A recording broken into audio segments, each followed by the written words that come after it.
Genios o empleados, héroes o villanos, el genio, el rebelde y el soldado, confundidos por algunos, pero innegablemente inmortales por sí mismos. Hoy hablaremos de los 3 guitarristas más emblemáticos de Kiss. Hola, bienvenido a un micro podcast más, esta vez dedicado un poco más a la música. Y bueno, si seguramente eres fan del rock, tú no hay manera que no conozcas a Kiss. Y pues seguramente te sabes varias de sus canciones, y si no es que tu papá seguro las conoce y quién sabe, a lo mejor hasta tu abuelo. Pero realmente siempre me ha parecido muy curioso. Y la verdad, de mis personajes favoritos, la figura de el Spaceman, este personaje interpretado principalmente por Ace Frehley. Sin embargo, muchos no saben que hubo más de un guitarrista, que obviamente por el maquillaje se llegaba a confundir. De hecho, hubo también más de un baterista que no era el mismo, no tenía el mismo maquillaje. Y la verdad es que todos siguen siendo prácticamente icónicos a la fecha. Y la verdad, a mí siempre me causó intriga este personaje y qué era de su vida. Entonces me puse a investigar un poco más qué había pasado de ellos. Y en general, pues por si no conocías que había más de uno, pues aquí tengo pues más o menos la información que sabes. Pero tenemos que empezar, por supuesto, por el genio, Ace Frehley. Por supuesto, el que lo inició todo junto a la banda Kiss. Y gracias a él, el sonido definió justamente su era. Ace no era realmente un músico de conservatorio, no sabía leer música ni nada. Era un men que vivía del Bronx y que aprendió a tocar en la calle. Entonces eso está interesante porque justamente fue eso lo que le dio a Kiss un sonido sucio, pero a la vez auténtico, incluso un poco peligroso por lo agresivo que llegaba a ser. Sin embargo, bueno, fuera de eso, esto no quitaba que no supiera música del conservatorio, que su aporte creativo no fuera importante, ya que él inventó el concepto de que el guitarrista líder no solamente acompañaba, sino que intentaba contar una historia. Sus solos en temas como Deuce o Strutter son lecciones de justamente cómo usar los silencios, el espacio, el escenario, la música. En la canción se escuchaba algo diferente en la guitarra que usualmente no lo veíamos en aquellas épocas de los 80s. Y bueno, esto se vio reflejado obvio en lo que generaba en el público, porque Ace era el favorito de los fans, porque él era, digamos que el más humano, porque ya sabes, Gene Simmons era un pinche demonio, güey. Tenía una lengua gigantesca y tiraba sangre de la boca. Por otra parte estaba el baterista, que era un gato, que era curioso. Nadie sabe que era un cagadero en su vida personal, pero ahorita hablaremos también de que Ace no era tampoco una excepción. Y por supuesto Paul Stanley, que wow, él no hablo el de Pácatelas, me refiero a Paul Stanley. No, ese es el de hoy, perdón. No, en fin. El chiste es que Paul Stanley, también con la estrella en el ojo y su labial en los labios rojo, muy rojo, era bastante, pues, no diría cautivador, pero era muy extravagante. Y por otra parte, Spaceman, Ace Frehley, era diferente. Incluso se sentía un poco menos rockstar, que no era el caso, pero parecía. Incluso generaba una mística muy fuerte que cuando incluso lo hacía mal, la gente lo amaba. Realmente él podía hacer lo que sea en el escenario y aún así mantenía su aura místico y hasta parecía a propósito. Sin embargo, como te decía, bueno, las adicciones y la visión de sus compañeros ante él, pues pasó a ser algo complicado, porque la historia se vuelve un poco triste. No sé si tú sepas, pero Gene Simmons y Paul Stanley son conocidos por ser antidrogas, especialmente Gene Simmons, que dice, incluso presume que nunca ha estado borracho jamás en su vida. Pero como presume de cuántas morras se cogió, ¿verdad? Pero bueno. Y bueno, la perspectiva justamente de Gene y de Paul, para ellos Kiss era una empresa sagrada. Entonces Ace él llegaba muy tarde en muchas ocasiones, se olvidaba de partes de canciones, a veces se quedaba dormido en las sesiones, puta, era un desmadre y Jen y Paul lo veían como una traición profesional.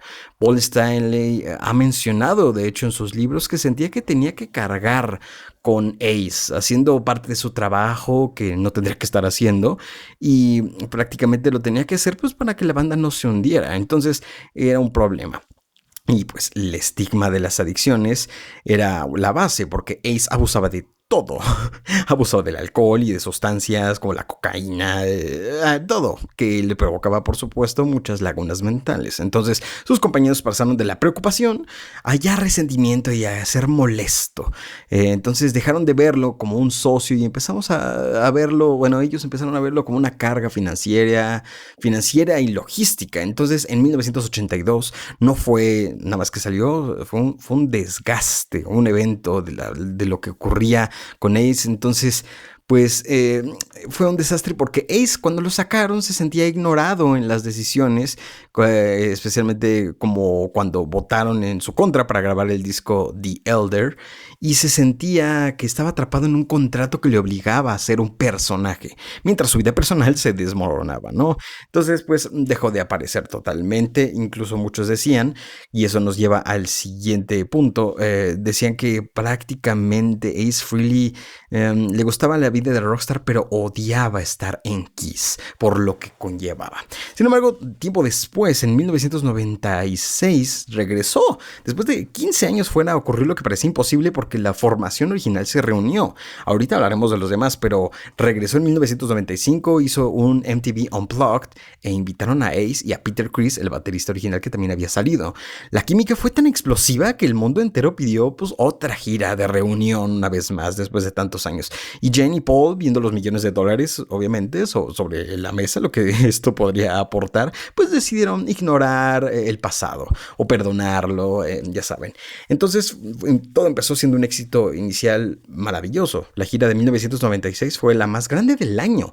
Ace estaba por fin sobrio, tocando mejor que nunca incluso, y el maquillaje de The Spaceman volvió a brillar con cierto lujo. Fue un momento de redención donde parecía que la familia por fin estaba unida y iba a ocurrir. Sin embargo, pues no, otra vez la recaída llegó, lamentablemente, los viejos hábitos volvieron y durante la gira de despedida original, de hecho en el año 2000, Ace volvió a ser otra vez impuntual, un desmadre, a mostrar falta de interés y después de 4 años al parecer era lo que alcanzaba a hacer el buen Ace.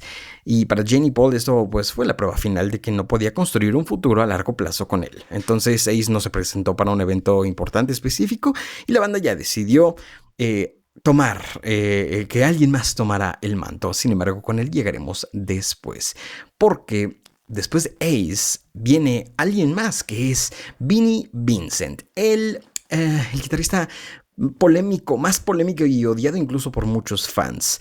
Él entró tras la primera salida de Ace, la primera que hablamos hace un rato. Él prácticamente fue un parche, pero wow, fue un parche muy muy bueno que a inicio parecía algo maravilloso. Y la verdad es que Vinnie Vincent tenía un detalle, porque la verdad es que Vinnie era un genio, era un chingón. Era incluso técnicamente mucho mejor que Ace.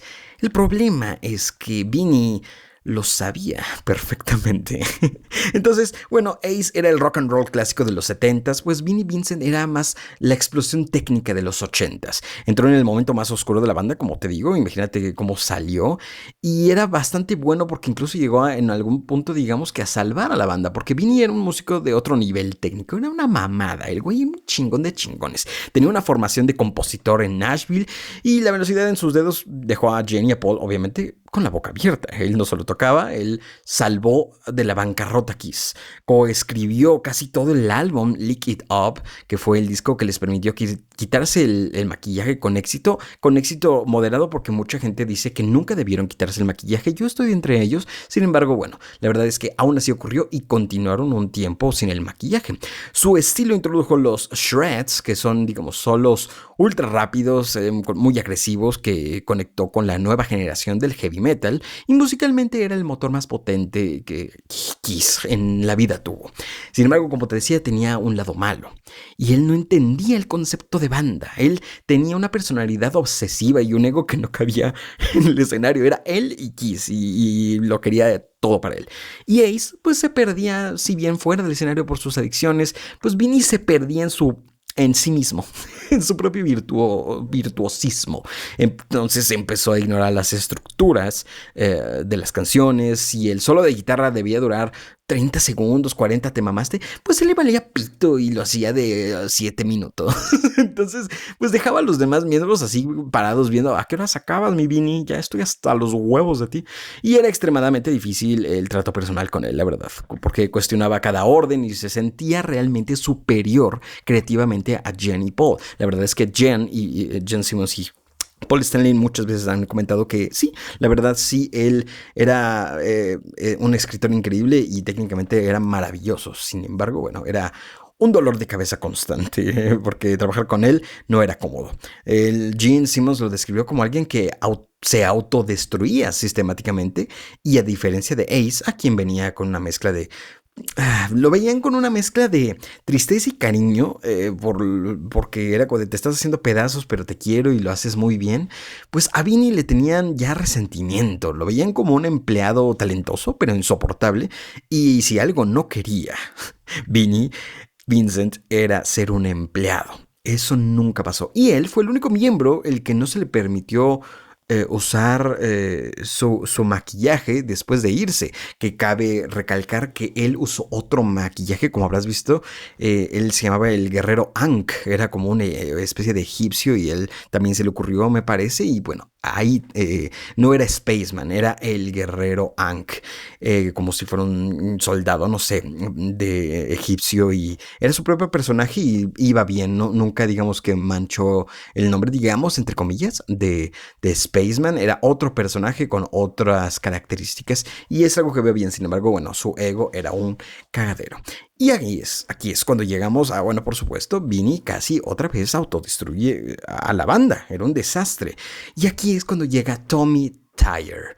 Él fue prácticamente el arquitecto de que todo volviera a estar estable a partir de 2002. Ya tenían muchos años de carrera. Esto ya, si hubiera sido otra banda, yo creo que hubiera esto acabado. Sin embargo, Tommy representó el triunfo justamente de la lealtad sobre el ego que veníamos de Vinny.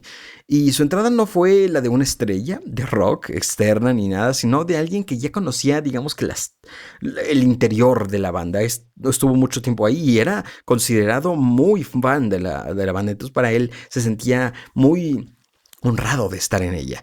Y era muy bueno. Sin embargo, hay algunos detalles. Pero hay que mencionar que la gran virtud de Tommy fue, uno, su humildad y otra, su oído clínico. O sea, mientras Vinny quería cambiar el sonido de Kiss y Ace a veces no podía tocarlo, pues Tommy decidió que su misión era preservar justamente la gloria original de lo que llevó a Kiss a ser grande. Se convirtió en el clon perfecto de Ace Frehley, pero sin los errores que vimos anteriormente. Estudió cada grabación en vivo de todos los años de los 70, de todo lo que pudo para replicar no solo las notas, sino también el sentimiento de los solos. Entonces, gracias a él, Kiss pasó de ser una banda que podía tener un mal show por culpa de la guitarra tal cual, a lo contrario, a ser una máquina de entretenimiento perfecta. Y aunque sea predecible, los fans eran pues, a lo que iban. Ahora, lo malo de él. Y es curioso decir algo malo de Tommy, la verdad, porque el punto de débil de Tommy es que no es Ace Frehley. Según los críticos, obviamente fans puristas, es que realmente él no llegó a innovar absolutamente nada al aceptar usar el maquillaje y el traje de otra persona, porque él sí tomó el manto de Ace Frehley, que era Spaceman una vez más, o sea, el mismo maquillaje. Pues muchos sintieron que Kiss se convirtió en una banda de tributo de sí misma, ¿entiendes? Entonces, porque también el baterista fue cambiado otra vez, tristemente uno de ellos falleció y regresó a Peter Criss, pero después se volvió a ir, entonces era un caos. Tommy pues no aportó ese peligro, digamos, esa impredecibilidad que Ace le daba justamente al grupo porque Ace lo inventó. Era tan perfecto y tan... Era como el empleado del mes. Todo lo haces bien, pero no eres el original, no eres el que lo creó todo, ¿entiendes? Entonces, para algunos le quitó el alma rebelde que tenía el rock de Kiss para convertirlo en un producto más únicamente. Y lo que Kiss pensaba de él era interesante porque Gene y Paul lo consideraron a este hombre un héroe, tal cual. Para ellos, Tommy fue el salvador que les permitió, pues, seguir ganando millones y seguir estando de gira por todo el mundo sin pedos, sin dramas, ni nada. Paul Stanley incluso ha dicho que Tommy es el hermano que siempre quisieron tener, siempre se han referido muy bonito a Tommy. Alguien que ama la banda, que no se queja, que no es polémico, porque claro, cabe mencionar que Vinnie Vincent incluso los demandó después de salir de la banda y nunca ganó ninguna, o sea, fue un dolor de huevos en la banda y después de salir de la banda. Y Tommy, por el contrario, Ace también tuvo sus detalles, con resentimiento, no con demandas, me parece, pero sí con resentimiento y con algunas palabras en medios tradicionales, en medios de entrevistas, llegó a hablar mal del grupo, no tan mal, a veces sí, a veces no, pero solo hasta ahí se quedó. Pero Vinny no. Y por otra parte, Tommy, wow, era alguien que amaba la banda y además alguien que justamente seguía sus valores porque no consumía drogas tampoco y siempre estaba listo para trabajar en cualquier momento. Y como te decía, él era un honor estar ahí. Y entonces, después de los traumas que vivieron con el alcoholismo de Ace y la arrogancia de Vinny, pues Tommy fue el bálsamo de paz que le permitió llegar por fin con retiro, un retiro con dignidad a Kiss y por supuesto una cuenta bancaria bastante jugosa. Entonces Ace Frehley fue el creador para retomar estos tres importantes. Ace Frehley fue el creador del mito Kiss, del Spaceman, el corazón que prácticamente creó la banda y obviamente ese corazón se rompió por los excesos. Por otra parte, Vinnie Vincent era un pinche genio que le dio una segunda vida. Sin embargo, el ego prácticamente casi destruye a Kiss. Y Tommy Thayer fue un profesional. Él tomó las piezas que todavía había por ahí que encontró desde un cagadero y aún así logró mantenerlas unidas hasta el final. Esos fueron los guitarristas más emblemáticos e icónicos de Kiss que quería hablar el día de hoy porque son simplemente importantes y la verdad también había que destacar porque pues por el maquillaje también pues uno que otro podría no entenderse. Entonces pues ahora sabes un poco más y ya tenía ganas de hablar de música aquí en el canal, entonces estoy muy feliz. Muchas gracias por escuchar este micro podcast, un gustazo. Acuérdate por favor de seguirme en Instagram y si quieres que yo sea la voz de tu marca, de tus reels, de lo que sea, quieres contratarme como voz, pues recuerda que me puedes seguir en Instagram y hablamos, o si quieres que te edite tus reels. Acabo de hacer esto, bueno, a partir de ahora esta es la primera vez que me estoy promocionando, así que si llegas hasta aquí, un besote guapo. Y pues cuídate mucho, gracias por escuchar, que comience el diálogo en los comentarios sobre Kiss en general y no te olvides de seguirme. Bye.